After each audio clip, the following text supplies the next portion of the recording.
Silakan Prof, waktunya untuk paparan bisa 15 menit. Nanti dilanjutkan tanya jawab 10 menit. Ya, majelis, karena tadi saya merasa keberatan, saya izin untuk mengundurkan diri ketika rekan saya Profesor Haritz akan memberikan penjelasan. Nanti saya akan masuk lagi di saksi ahli yang lainnya. Silakan. Sebagai konsistensi dari sikap saya. Terima kasih. Ya.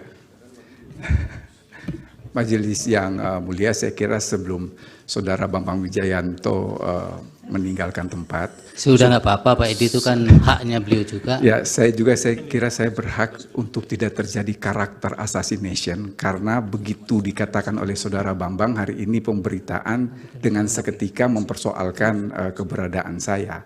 Saya hanya ingin mengatakan secara cuma 30 detik bahwa pemberitaan yang disampaikan oleh Saudara Bambang itu tidak disampaikan secara utuh.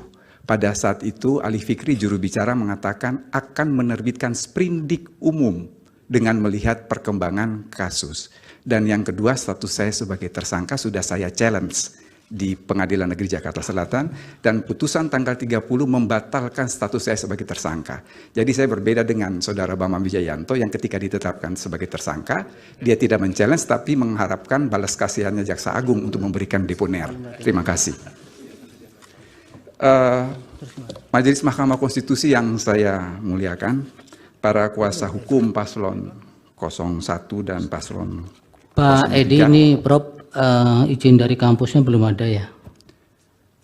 Kami tidak mengajukan izin, jadi memang langsung ke sini. Surat tugas kalau Ya. ingin ya sudah, nanti keterangannya kami yang menilai karena ini bagian dari kelengkapan formal. Ya, ya. baik. Ya. Silakan, waktunya diperhatikan. Terima kasih Yang Mulia, karena singkatnya waktu, saya tidak akan membacakan secara detail, tetapi pada dasarnya ada 4 isu yang akan kami jelaskan di sini. Yang pertama adalah mengenai kewenangan Mahkamah Konstitusi. Saya kira Bapak Ibu yang mulia, separuh dari hakim yang mengadili saat ini adalah juga hakim yang mengadili pada tahun 2019, dan saya konsisten tidak pernah merubah pendapat saya bahwa yang menjadi kewenangan Mahkamah Konstitusi hanyalah sebatas hasil perhitungan suara. Tidak lain dan tidak bukan, karena kita melakukan interpretasi gramatikal sistematis baik terhadap pasal 24C maupun pasal 74 dan pasal 75 Undang-Undang Mahkamah Konstitusi. Terhadap isu yang pertama ini, saya ingin mengajukan 2 postulat.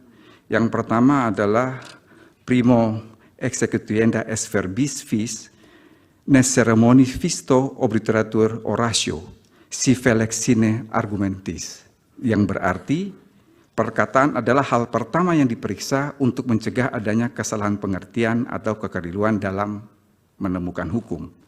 Artinya apa yang terdapat dalam pasal 24C dan Yunto pasal 74, pasal 75 tidak ada interpretasi lain. Apa yang terdapat di dalam fundamentum petendi, baik oleh kuasa hukum paslon 01 maupun kuasa hukum paslon 03, sesungguhnya mempersoalkan hal-hal yang bukan menjadi kewenangan Mahkamah Konstitusi. Artinya, kalau Mahkamah Konstitusi ini diminta untuk mengadili sesuatu yang di luar kewenangannya, sesungguhnya kuasa hukum paslon 01 dan kuasa hukum paslon 03 memaksa Mahkamah untuk melanggar apa yang kita sebut sebagai juridikitas beginsel atau asas juridikitas, yang berarti bahwa Mahkamah atau pengadilan tidak boleh memutus sesuatu yang berada di luar kewenangannya. Mahkamah Konstitusi yang mulia, isu kedua yang akan kami terangkan adalah mengenai keabsahan pasangan calon presiden wakil presiden Prabowo Subianto dan Gibran Rakabuming Raka yang juga menjadi dalil dari kuasa hukum paslon 01 dan paslon 03. Terhadap hal ini ada 4 catatan ahli. Pertama, masalah keabsahan tersebut adalah sengketa proses dan bukan merupakan kewenangan MK. Seyogyanya ketika KPU mengeluarkan keputusan terkait pasangan calon, Prabowo Subianto dan Gibran Rakabuming Raka, maka pasangan calon presiden dan wakil presiden yang berkeberatan terhadap keabsahan tersebut seharusnya mengajukan gugatan ke PT UN. Ketika ini tidak dilakukan, berarti pasangan 01 maupun 03 telah melakukan apa yang kita sebut dengan istilah reverse-working atau melepaskan haknya. Yang kedua, secara de facto pada masa kampanye saat debat presiden dan wakil presiden, hal ini tidak pernah dipersoalkan. Artinya ada pengakuan secara diam-diam. Yang ketiga, masalah yang terkait batas usia. Menurut pendapat kami, KPU hanya melaksanakan putusan MK, sehingga semestinya terkait masalah batas usia ini tidak dipersoalkan kepada KPU, tetapi kepada Mahkamah Konstitusi. Dan yang terakhir, putusan MK dalam perkara Aquo yang saat itu juga berlaku mempunyai kekuatan yang sama dengan undang-undang. Di sini tentunya berlaku asas preferensi umum, yang itu kita dapat pada semester 1 di Fakultas Hukum dimanapun di dunia ini, yaitu lex superior derogat legi inferior, bahwa peraturan yang lebih rendah tidak boleh bertentangan dengan peraturan yang lebih tinggi. Bahwa seketika pada saat suatu putusan MK itu berlaku seketika itu juga, dan ada peraturan di bawahnya yang bertentangan dengan peraturan yang lebih tinggi, maka sesungguhnya sifat dari peraturan yang di bawahnya itu bukanlah vernichtbar, bukannya dapat dimintakan pembatalan, tetapi dia bersifat nichte atau batal demi hukum. Dengan demikian, dalil terkait keabsahan paslon Prabowo Subianto dan Raka Buming Raka ini sebetulnya sudah close the case. Yang berikut, isu yang ketiga, Mahkamah yang kami muliakan dan hadirin yang kami hormati, ini adalah terkait beban pembuktian yang didalilkan oleh kuasa hukum paslon 03, bahwa kewajiban pembuktian tidak hanya dibebankan kepada pemohon, paslon 03 semata, tetapi juga kepada termohon dalam hal ini adalah KPU. Kuasa hukum pemohon paslon 03 kemudian memberikan perbandingan dengan pembuktian yang terjadi di Uganda, Kenya, Malawi. Masih menurut kuasa hukum paslon 03, pembuktian awalnya adanya nepotisme akan dibuktikan oleh pemohon dan selanjutnya beban pembuktian berpindah kepada termohon untuk membuktikan tidak adanya nepotisme. Terhadap hal ini ada 4 tanggapan ahli. Pertama, Indonesia memiliki sistem hukum yang berbeda dengan Uganda, Kenya, Malawi, dan hampir seluruh negara di Afrika. Jadi kalau kita belajar mengenai sejarah dalam konteks teori hukum, di dunia ini ada 4 sistem hukum. Ada sistem hukum Islam, Anglo-Saxon System, Eropa Continental System, dan Customary Law System. Customary Law System ini yang terdapat di Afrika, atau sebagian besar negara di Afrika. Kalau di Asia itu diikuti oleh Cina dan Jepang. Ketika kita berbicara mengenai sistem hukum, maka tingkat komparasinya itu sangat rendah.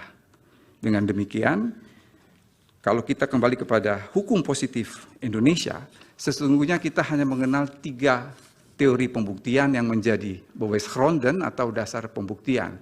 Yang pertama itu adalah positif bewijsteorie atau teori pembuktian secara positif menurut undang-undang. Ini dipakai dalam perkara perdata. Di situ berlaku postulat actori incumbit probatio. Siapa yang mendalilkan, dialah yang wajib untuk membuktikan. Yang kedua adalah negatif bewijsteorie, yaitu teori pembuktian secara negatif menurut undang-undang. Di sini hakim memutus perkara berdasarkan alat bukti ditambah dengan keyakinan. Teori ini didasarkan pada postulat actori incumbit onus probante, actore non probante, reus absolvitur, bahwa pembuktian dibebankan kepada siapa yang menuntut. Ketika tidak bisa dibuktikan, maka tuntutan itu harus dibebaskan. Artinya yang dituntut itu harus dibebaskan. Yang ketiga yang kita kenal dengan istilah conviction ratione, yaitu keyakinan atas dasar rasionalitas. Itu dipakai di negara kita juga, tetapi dalam pemeriksaan acara cepat terhadap tindak pidana ringan termasuk perkara lalu lintas. Yang ketiga, permintaan kuasa hukum paslon 03 bahwa pembuktian awal adanya nepotisme akan dibuktikan oleh pemohon dan selanjutnya beban pembuktian berpindah kepada termohon untuk membuktikan tidak adanya nepotisme. Hal ini jelas bertentangan dengan beberapa prinsip fundamental dalam pembuktian. Et combatit probitio qui dicit non quid negat, Beban pembuktian ada pada orang yang menggugat, bukan yang tergugat. Affirmandi non negati incumbit probatio, artinya pembuktian bersifat wajib bagi yang mengiyakan, bukan yang menyangkal. Reo negate, actori incumbit probatio, artinya jika tergugat tidak mengakui gugatan, maka penggugat harus membuktikan. Yang keempat, ketika pembuktian itu diminta untuk dibebankan kepada termohon atau pihak terkait bahwa tidak melakukan sesuatu atau termasuk dalam konteks ini tidak melakukan nepotisme, ini pun bertentangan dengan asas negativa non sunt probanda, bahwa membuktikan sesuatu yang negatif itu adalah tidak mungkin. Dengan demikian, dalil yang berkaitan dengan beban pembuktian haruslah dikesampingkan karena merusak asas-asas dalam teori hukum dan sendi-sendi dasar dalam hukum pembuktian. Yang terakhir, Mahkamah Konstitusi yang mulia yang menjadi catatan kami, ini yang sangat menarik adalah berkaitan dengan pelanggaran TSM berupa nepotisme yang didalilkan oleh kuasa hukum pemohon paslon 03. Dalam Fundamentum Petendi diakui bahwa ada res vacuum atau kekosongan hukum terkait nepotisme sebagai bagian pelanggaran TSM. Dan oleh karena itu kuasa hukum pemohon paslon 03 meminta kepada majelis hakim untuk melakukan resfinding atau penemuan hukum terkait nepotisme sebagai bagian dari TSM. Terhadap hal ini ada 4 tanggapan ahli. Pertama, sebetulnya kalau kita melihat dari sistem hukum yang ada di negara kita, persoalan nepotisme ini ada di dalam Undang-Undang Nomor 28 Tahun 1999, yang mana dalam Undang-Undang Akuo dia berada dalam frasa korupsi, kolusi, dan nepotisme. Yang kedua, bila mencermati dengan seksama dalam Fundamentum Petendi kuasa hukum paslon 03, tampak jelas dan terang dengan memasukkan nepotisme sebagai bagian TSM, berarti mengkonstatir nepotisme sebagai kejahatan. Pertanyaan lebih lanjut, jika diakui bahwa ada kekosongan hukum terkait nepotisme sebagai TSM, kemudian Majelis Hakim MK diminta untuk mengadili terkait nepotisme tersebut, bukankah hal ini bertentangan dengan asas legalitas sebagai prinsip yang amat sangat fundamental dalam hukum pidana? 3, kalaupun ini dipaksakan, Majelis Hakim harus melakukan penemuan hukum terkait nepotisme sebagai bagian TSM. Haruslah dipahami bahwa ada prinsip-prinsip penemuan hukum dalam hukum pidana yang membatasi hakim dalam melakukan penemuan hukum. Di antaranya adalah prinsip proporsionalitas, prinsip subsidiaritas, prinsip in dubio pro reo, dan prinsip exceptio firmat regulam. Berbagai prinsip tersebut hanya merujuk pada satu titik, bahwa penemuan hukum dalam hukum pidana tidak boleh memberikan kerugian kepada terlapor, terperiksa, tersangka, tertuduh, atau terdakwa atas kekosongan hukum tersebut. Yang terakhir, Majelis yang mulia, saya harus mengatakan bahwa ada contradictio interminis dalam Fundamentum Petendi kuasa hukum pemohon paslon 03. Di satu sisi Majelis Hakim MK diminta mengadili nepotisme sebagai bagian TSM, padahal diakuinya terdapat kekosongan hukum. Artinya Majelis Hakim diminta melanggar asas legalitas. Namun di sisi lain dalam Fundamentum Petendi, kuasa hukum pemohon paslon 03 mengutip buku How Democracy Die yang ditulis oleh Stefan Levitsky dan Daniel Ziblatt. Dalam buku itu terdapat anak kalimat yang berbunyi, beberapa pemimpin demikian membubarkan demokrasi dengan cepat, seperti Hitler sesudah kebakaran Reichstag 1933 di Jerman. Ini kebetulan, secara kebetulan yang mulia, saya mengulas sedikit saja dalam disertasi saya mengenai peristiwa bukan kebakaran, bukan terbakar, tapi pembakaran gedung Reichstaggebouw di Berlin, Jerman, gedung parlemen Jerman. Peristiwa itu terjadi pada tanggal 27 Februari 1933. Sebetulnya yang membakar adalah kaki tangan Nazi Jerman. Tetapi ketika polisi datang dan mengolah TKP, di situ ditemukan seorang tukang batu asal Belanda yang bernama Marinus van der Lubbe. Dia ini kemudian yang dihadirkan di sidang pengadilan dan dijatuhi pidana mati. Mengapa saya katakan ada contradictio interminis?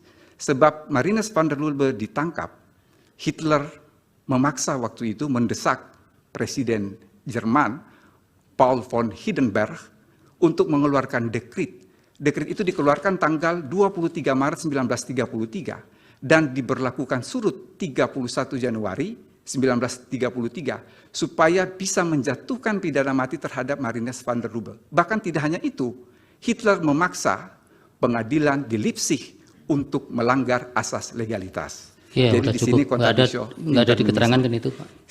Kami kira itu saya ingin kami sampaikan.